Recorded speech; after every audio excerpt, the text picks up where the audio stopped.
नमस्कार। आज की कहानी का नाम है दस्तक। अरुण बहुत सीधा सा, भोला सा और मेहनती था। वो अपना काम समय पर कर लेता था।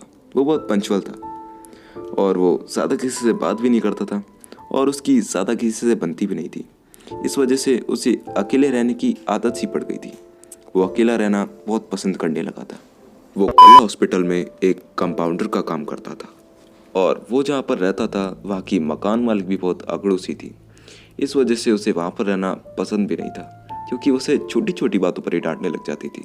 इसलिए उसने सोचा कि अगर उसे कोई फ्लैट पसंद आएगा तो उसमें अपना सारा सामान शिफ्ट करा लेगा और उधर रहने लग जाएगा, क्योंकि उसे ये जगह पसंद नहीं आई। ये फ्लैट तो उसने जल्दबाजी में ले लिया था जब उसका ट्रांसफ़र हुआ था।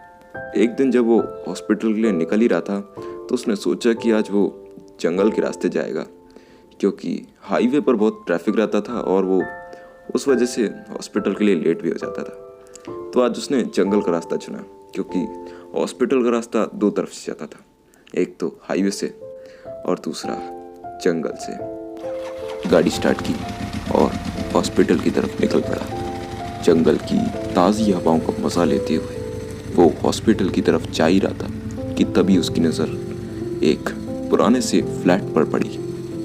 वो फ्लैट बहुत पुराना सा और अजीब सा दिख रहा था, पर पता नहीं क्यों वो अरुण को बहुत पसंद आ गया। उसके आगे का नज़ारा, उसकी खूबसूरती, मानो जैसे उससे बहुत भाग गई थी। वो उसे बहुत पसंद आ गई थी, मानो जैसे वो अभी वहाँ शिफ्ट हो जाए और हमेशा के लिए वहाँ रहने लगे। और उसने यहाँ रहने का फैसला भी कर लिया। जंगल से बाहर निकलते ही एक प्रॉपर्टी डीलर की शॉप सामने आती थी, तो उसने सोचा कि वो इससे इस घर के बारे में पूछेगा। उसने बताया कि साहब ये जंगल बहुत समय से ऐसे ही बेजान पड़ा हुआ है। यहाँ पर कोई नहीं आता जाता साहब। मैं तो कहता हूँ आप यहाँ पर मत रहिए। ये इधर रहना खतरे से खाली नहीं है, क्योंकि यहाँ पर कुछ भी हो सकता है। अरुण थोड़ी देर के लिए तो सोच में पड़ गया कि आखिर ये इस जगह के बारे में ऐसे क्यों बोल रहा है। इतनी सुंदर जगह, वो भी जंगल के बीचों बीच। ऐसी जगह पर आखिर कौन नहीं रहना चाहेगा। अरुण ने अपने चेहरे पर बिल्कुल हल्की सी स्माइल लेते हुए कहा कि अरे आप टेंशन मत करिए, मैं यहाँ पर बिल्कुल आराम से रहूँगा। इतनी सुंदर जगह पर भला मेरे को क्या परेशानी हो सकती है। इसमें चिंता की कोई बात नहीं है, मैं एडजस्ट कर लूँगा। अब जाने उस प्रॉपर्टी डीलर के दिमाग में क्या आया।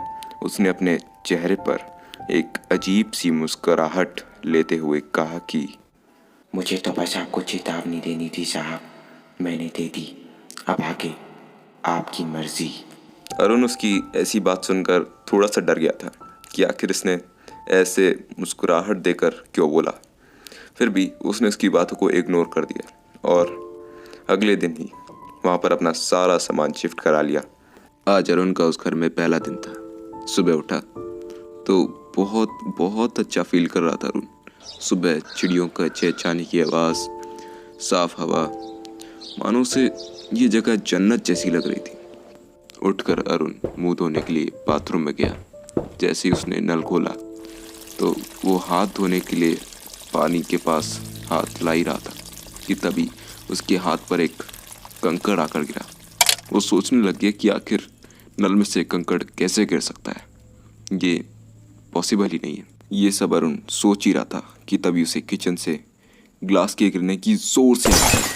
वो भागता भागता किचन की तरफ गया। उसने किचन में देखा तो मानो जैसे अरुण की सांस हलक में अटक गई हो, क्योंकि ग्लास हवा में था। अरुण के किचन में पहुंचते ही वो ग्लास भी नीचे गिरकर टूट गया। ये सब देखकर अरुण बहुत डर गया था। ऐसे लहराते ग्लास को देखकर अरुण क्या कोई भी डर जाता, क्योंकि उसके अलावा और घर में कोई भी नहीं था। अरुण ने डर के मारे खुद को उधर बर्फ जैसा जमा लिया और अपनी आंख बंद कर ली। जैसे ही अरुण ने आंख खोली तो अभी अपनी नींद से उठा था। घड़ी की तरफ देखा तो अभी तो सिर्फ सुबह के 4 बज रहे थे। उठकर बैठा और एक लंबी सांस ली और शुक्र मनाया कि ये सब सिर्फ एक सपना था। और वापस बेड पर लेट गया। रात को अच्छी नींद आई अरुण को। सुबह उठा तो वही चिड़ियों के चहचहाने की आवाज़, वही हरी पत्तियों का झनझनाना, सब कुछ वैसा ही था। उठकर वो बाथरूम की तरफ गया। नल खोला तो मानो जैसे अरुण की आंखों में पानी की जगह खून भर गया हो, क्योंकि नल में से पानी की जगह एक एक करके कंकड़ गिर रहे थे।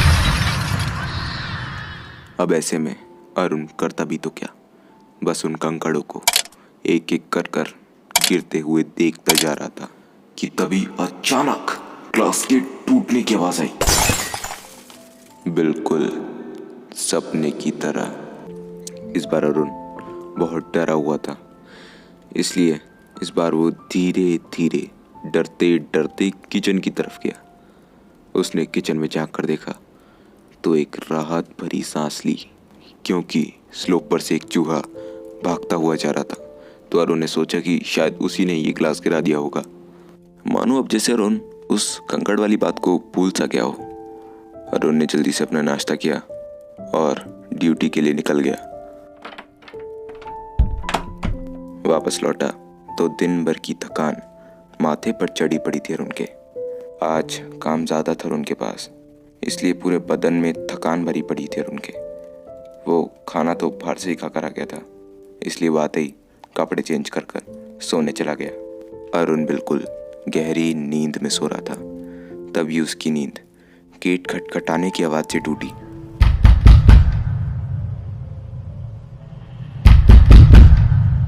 अरे यार, इतनी रात में आकर कौन गेट बजा रहा है? सारी नींद बेकार कर दी। अभी जाकर देखता हूँ।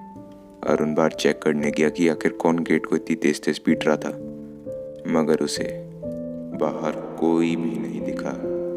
अरुण थोड़ा सा घबराया, फिर बाद में उसने सोचा कि शायद उसका वहम भी हो सकता है। फिर खुद के ऊपर ही हंसकर वापस अंदर सोने के लिए चला गया। अरुण की आंख लगी थी, तभी उसकी नींद एक और आवाज के साथ टूटी। When we come to see the teddy bear are here to play. If you don't come play with us, then we will kill you. Arun को अब कुछ भी समझ नहीं आ रहा था कि आखिर उसके साथ ऐसा क्यों हो रहा था। सुबह से उसके साथ अलग अलग चीजें हो रही थी कि तभी उसे अचानक किसी औरत के रोने की आवाज सुनाई देने लगी। अरुण को वो आवाज साफ साफ सुनाई दे रही थी, क्योंकि वो बगल वाले कमरे से ही आ रही थी। इस बार अरुण डरता डरता धीरे धीरे उस कमरे की तरफ गया। कमरे में पहुंचते ही उसने देखा कि एक औरत अपने दोनों पैरों के बीच में अपना मुंह छुपाकर बैठी हुई थी, और अरुण के वहां पर पहुंचते ही वो और जोर से रोने लगी।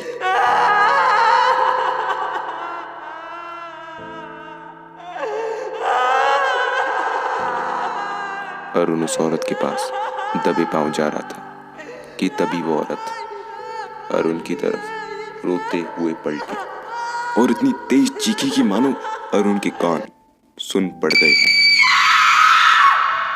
और उसने अरुण के ऊपर एकदम से झपट्टा मारा और उसको नीचे गिरा दिया।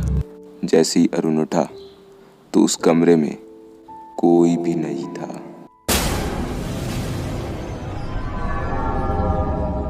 उसी वक्त अरुण को अपने कानों में एक आवाज साफ साफ सुनाई पड़ी। तुमने मुझे अंदर लेकर बहुत बड़ी गलती कर दी है। अरुण को लगा कि शायद वो फिर से कोई सपना देख रहा है, इसलिए उसने वही किया जो उसने पहले किया था, अपनी आंखों को बंद कर लिया। और जब उसने आंखें खोली तो कुछ और ही हुआ। उसने देखा कि वो जंगल के बीचों बीच कुर्सी पर बैठा हुआ जंजीरों से बंधा हुआ है। अरुण ने देखा कि सामने से कोई ट्रक उसी की तरफ आ रहा था। अरुण वहां से जाने की बहुत कोशिश कर रहा था, पर अरुण ना ही हिल पा रहा था और ना ही वहां से जा पा रहा था, मानो जैसे वो वहां पर जम गया था। तभी कुछ पलों में वो ट्रक अरुण को कुचल कर चला।